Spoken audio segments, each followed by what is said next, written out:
یہ بات ہے سال 541 کی، یعنی آج سے قریب 1500 سال پہلے، جب یورپ کے ٹھیک اس حصے میں آسمان پر ایک ایسا منظر دیکھا گیا جو آج سے پہلے کسی نے بھی نہیں دیکھا تھا۔ عجیب شیپ کے کافی گھنے اور کالے بادلوں نے آسمان پر ڈیرا ڈال دیا تھا، اور یہ اتنے گھنے بادل تھے کہ انہوں نے سورج کی روشنی کو بھی پوری طرح سے روک دیا تھا۔ پہلے تو یہ سمجھا گیا کہ یہ بادل بارش برسا کر غائب ہو جائیں گے، لیکن ایسا سوچنے اور سمجھنے والوں کو کہاں معلوم تھا کہ یہ بادل کچھ ایسا کرنے والے ہیں جس کو ہمیشہ کے لیے یاد رکھا جائے گا۔ یہ پورا علاقہ اس دور میں ایسٹرن رومن امپائر یا پھر بائزنٹائن امپائر کے کنٹرول میں تھا، جہاں کی کیپٹل سٹی کانسٹینٹینوپل تھی، جس کو آج استنبول کہا جاتا ہے۔ اور یہ عجیب و غریب منظر بھی استنبول یعنی اس وقت کے کانسٹینٹینوپل میں ہی دیکھا جا رہا تھا۔ کچھ گھنٹے گزرے، پھر کچھ دن، اور پھر کئی ہفتے، لیکن یہ انوکھے بادل نہ ہی برس رہے تھے اور نہ ہی آسمان کو چھوڑنے کا نام لے رہے تھے۔ دن بدن یہ معاملہ کافی سیریس ہوتا جا رہا تھا، اور اب بات یہاں تک پہنچ چکی تھی کہ پچھلے کئی ہفتوں سے کانسٹینٹینوپل نے سورج کی شکل تک نہیں دیکھی تھی۔ لیکن کس کو معلوم تھا کہ یہ سب تو صرف ایک شروعات تھی، کیونکہ آگے جو ہونے والا تھا وہ کسی کے وہم و گمان میں بھی نہیں تھا۔ ایئر 541 میں کانسٹینٹینوپل پر ایک بہت بڑی مصیبت آ چکی تھی۔ اس دور میں بھی یہاں 10 لاکھ سے زیادہ لوگ رہتے تھے، اور پچھلے کئی ہفتوں سے بادلوں کے سائے نے سارے لوگوں کو کافی بے چین کیا ہوا تھا۔ لیکن معاملہ تب مزید سیریس ہو گیا جب یہاں ایک ایک کر کے لوگوں کے مرنے کا سلسلہ شروع ہو گیا۔ جی ہاں، چلتے پھرتے لوگ بالکل ٹھیک ٹھاک حالت میں کھڑے کھڑے گر جاتے تھے، اور پھر کچھ ہی دیر بعد ان کی سانس نکل جاتی تھی۔ یہ معاملہ دیکھ کر ڈرے اور سہمے ہوئے لوگوں میں افراتفری پھیلنا شروع ہو گئی، کیونکہ ان کا خیال تھا کہ شاید اب دنیا کے ختم ہونے کا وقت آ چکا ہے۔ اوپر آسمان پر گہرے بادل، فضا میں ایک عجیب سی فوگ، اور زمین پر لاشیں ختم ہونے کا نام نہیں لے رہی تھی۔ گرمیوں کے موسم میں سخت سردی پڑنا شروع ہو گئی، اور برف باری اتنی شدید ہو گئی کہ نہ ہی لوگوں کی فصلیں بچیں اور نہ ہی جانور اور پرندے۔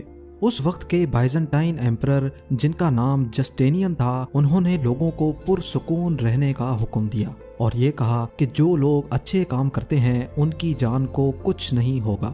ایمپرر کے اس بیان نے لوگوں کو مزید بے چین کر دیا تھا، کیونکہ یہ بیماری نہ ہی اچھے انسان کو دیکھ رہی تھی اور نہ ہی برے کو۔ روزانہ ہزاروں کی تعداد میں لوگ مر رہے تھے، جن کو ایک ساتھ ہی بڑی بڑی قبروں میں دفن کیا جا رہا تھا۔ اور اب نوبت یہاں تک پہنچ چکی تھی کہ یہاں کھانے پینے کا سامان بھی ختم ہونے لگا تھا۔ بائزنٹائن امپائر کی فوج، جو ویسے تو کافی اسٹرانگ مانی جاتی تھی، لیکن اس معاملے میں وہ کسی کام کی نہیں تھی، کیونکہ ان کا مقابلہ ایک ایسے دشمن سے تھا جو کسی کو بھی نظر نہیں آ رہا تھا۔ یہ پورا خطہ اسی عجیب بیماری کی لپیٹ میں تھا۔ آسمان پر گہرے بادل جہاں بھی جاتے جا رہے تھے، وہاں زمین پر یہ عجیب بیماری پھیل رہی تھی۔ دور دور تک جہاں ابھی Spain, France, Italy, Greece, Turkey, Morocco, Syria اور ایران موجود ہے، کانٹیننٹ کا یہ پورا حصہ اسی بیماری کی لپیٹ میں تھا۔ کسی کو بھی سمجھ نہیں آ رہا تھا کہ اس عجیب آسمانی بیماری کی اصل وجہ کیا ہے۔ وہاں لوگوں کے پاس اس بات پر یقین کرنے کے سوا اور کوئی آپشن نہیں تھا کہ اب دنیا کا دی اینڈ آ چکا ہے، اور ان کا اس بات پر یقین تب مزید بڑھ گیا جب بائزنٹائن ایمپرر خود بھی اس بیماری کا شکار ہو گیا۔ یہ بیماری ہسٹری کا سب سے پہلا ریکارڈڈ پینڈیمک تھا، جو آج پلیگ آف جسٹینین کے نام سے جانا جاتا ہے۔ پورے 2 سالوں تک چلنے والی انوکھی آسمانی بیماری نے اس پورے کانٹیننٹ کا نظام دھرم بھرم کر دیا تھا، یہاں تک کہ کچھ علاقے تو ایسے بھی تھے جہاں پورے 2 سالوں تک سورج ہی نہیں نکلا تھا۔ لیکن کسی کو اس مسٹری کی اصل وجہ معلوم نہ پڑ سکی۔ کالے بادلوں کا خوفناک سایہ، گرمی کے موسم میں برف باری کا پڑنا، فصلیں، جانور اور پرندوں کے ساتھ ساتھ انسانوں کا بھی مر جانا اس بات کی نشانی تھی کہ یہاں کچھ تو ایسا ضرور ہوا تھا جو کسی بھی صورت میں نارمل نہیں تھا۔ پر اب جا کر تقریباً 1500 سال گزرنے کے بعد 2013 میں آخر کار سائنٹسٹ اور ایکسپرٹس نے اس خوفناک آسمانی بیماری کی اصل وجہ کا سراغ لگا لیا ہے۔ کروڑوں لوگوں کی جان لینے والی اس بیماری کا راز استنبول سے 5000 کلومیٹر دور گرین لینڈ میں چھپا ہے۔ ایکسپرٹس کی ایک چھوٹی ٹیم ایسٹرن گرین لینڈ پہنچی اور ان کا یہاں آنے کا مین مقصد پاسٹ کے کلائمیٹس پر ریسرچ کرنا تھا۔ گرین لینڈ میں ہر وقت بہت ایکسٹریم ویدر ہوتا ہے، یہاں عام حالات میں بغیر پروفیشنل اکوپمنٹ کے رہنا بالکل بھی پاسبل نہیں ہے۔ جون جولائی میں جہاں کئی کنٹریز کا ٹیمپریچر 50 ڈگری سیلسیس کراس کر جاتا ہے، اسی وقت گرین لینڈ کا ٹیمپریچر -18 ڈگری سیلسیس ہوتا ہے۔ گرمی کا موسم گرین لینڈ کے آس پاس بھی نہیں بھٹکتا، اسی وجہ سے یہاں کی برف کا میلٹ ہونا پاسبل ہی نہیں ہے۔ آسمان سے برسنے والی سنو فال فضا میں موجود پارٹیکلز کو بھی اپنے ساتھ زمین پر لے آتی ہے، یعنی اگر ماحول میں ڈسٹ ہوگی تو وہ سنو فال کے ساتھ نیچے زمین پر آ جائے گی۔ ایکسپرٹس کا ماننا ہے کہ یہاں برف کے نیچے پچھلے 1,00,000 سالوں کا کلائمیٹ ڈیٹا ابھی تک محفوظ ہے۔ ہر سال گرین لینڈ میں جو برف پڑتی ہے وہ لیئرز میں ایک دوسرے کے اوپر جمع ہوتی جاتی ہے۔ ایک سال کی لیئر 5 سینٹی میٹر موٹی ہوتی ہے، یعنی اگر آج سے 1500 سال پہلے کا کلائمیٹ ڈیٹا جاننا ہو تو تقریباً 75 میٹر نیچے موجود سنو کے سیمپلز کو باہر نکال کر اس کی لیب ٹیسٹنگ کرنا ضروری ہے۔ ایکسپرٹس نے یہاں ڈرلنگ کا کام اسٹارٹ کیا اور پچھلے 2000 سالوں سے پڑنے والی برف کو باہر نکال لیا گیا۔ نکالے جانے والے سنو کور کی ٹوٹل لمبائی 100 میٹر سے بھی زیادہ تھی، جس میں برف کے وہ حصے بھی شامل تھے جو پلیگ آف جسٹینین کی خوفناک بیماری کے دوران گرین لینڈ کے آسمان سے برسے تھے۔ نکالے جانے والے آئس کور پر الیکٹریکل کنڈکٹیوٹی ٹیسٹ پرفارم کیا گیا تو حیرت انگیز طور پہ ایئر 500 سے 600 کے درمیان پڑنے والی برف میں سلفر کی ایک اسپائک دیکھی گئی۔ یہ اسپائک اس بات کی نشانی تھی کہ جس دور میں کانسٹینٹینوپل میں 2 سالوں تک کالے بادل منڈلا رہے تھے، اس دور میں ایٹماسفیئر میں کچھ نہ کچھ گڑبڑ ضرور تھی۔ سلفر ڈائی آکسائڈ ایک بہت خطرناک گیس ہوتی ہے جو کہ نہ صرف انسانوں کے لیے بلکہ جانوروں، پرندوں اور پلانٹس کے لیے بھی ہارمفل ہوتی ہے۔ اگلا ٹاسک یہ جاننا تھا کہ 6 سینچری کے دوران ایٹماسفیئر میں سلفر کیوں موجود تھا اور وہ آیا کہاں سے تھا۔ ایکسپرٹس کا ماننا ہے کہ آسمان میں اتنے زیادہ سلفر پارٹیکلز صرف ایک چیز سے پیدا ہو سکتے ہیں اور وہ چیز ہے والکینو۔ جی ہاں، ارتھ کے اندر مختلف مقامات پر پگھلے ہوئے پتھر میگما کی صورت میں ابل رہے ہوتے ہیں۔ ارتھ کی آؤٹر لیئر اپنے پریشر سے میگما کو باہر نکلنے سے روکتی ہے، جبکہ میگما ہر وقت کوئی جگہ تلاش کرتا رہتا ہے جس سے وہ باہر نکل سکے۔ میگما اور زمین کی یہ جنگ صرف تب تک چلتی رہتی ہے جب تک سمندر کا پانی میگما تک نہیں پہنچ جاتا۔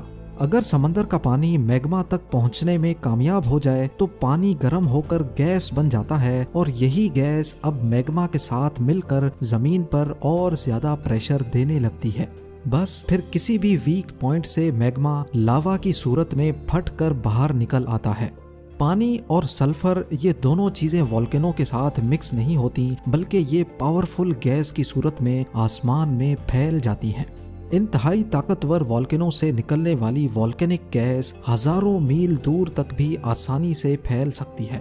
آسمان میں موجود سلفر پانی کے ڈراپلیٹس کے ساتھ مل کر سلفیورک ایسڈ بن جاتا ہے، جو کسی بھی صورت میں انسان کے لیے ڈیڈلی ثابت ہو سکتا ہے۔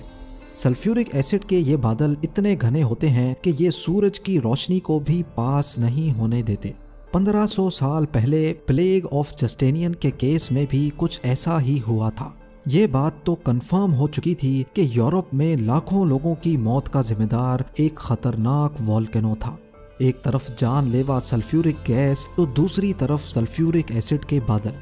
یہ بادل برسیں گے تو جیسے تیزاب کی بارش ہوگی، اور اگر یہ نہیں برسیں گے تو اس کے بادل انسانوں کو سورج کی روشنی کے لیے تڑپا دیں گے۔ یہ ایک ایسی سچویشن تھی جس میں انسانوں کے لیے ہر موڑ پر صرف تباہی ہی تباہی تھی۔ جس والکینو کے پھٹنے سے یہ ساری تباہی ہوئی تھی، وہ والکینو کون سا تھا یہ جاننا ابھی بھی باقی تھا۔ کئی سالوں کے بعد ایکسپرٹس اس نتیجے تک پہنچے کہ کانسٹینٹینوپل سے 11,700 کلومیٹر دور سمندر کے اس پار ٹھیک اس مقام پر ایل سیلویڈور میں واقع ایلوپونگو لیک ہے۔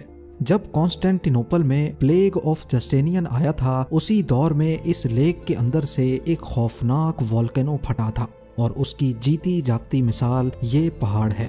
یہ پہاڑ جو دکھنے میں تو بالکل نارمل لگ رہا ہے، لیکن یہ اصل میں والکینک ایش کا پہاڑ ہے جو اسی لیک کے اندر 1500 سال پہلے پھٹنے والے والکینو کے نتیجے میں بنا تھا۔ ناظرین، اس وقت دنیا میں کروڑوں لوگ والکینوز کے سائے تلے رہتے ہیں۔ یہ والکینوز کس وقت پھٹیں گے اس کا جواب سائنس کے پاس نہیں ہے۔ ہمیں صرف یہ معلوم پڑ چکا ہے کہ جو والکینوز انسانی آبادی سے ہزاروں کلومیٹر دور بھی ہیں وہ بھی ہمیں نقصان پہنچا سکتے ہیں۔ دنیا بھر کے والکینولوجسٹس، کلائمیٹ ریسرچرز اور جیولوجسٹ پاسٹ میں پھٹنے والے والکینوز اور ان کے نتیجے میں ہونے والے نقصان پر ابھی تک ریسرچ کر رہے ہیں تاکہ انسانوں کو ان سلیپنگ جائنٹس کی تباہی سے بچایا جا سکے۔ ملتے ہیں اگلی شاندار ویڈیو میں۔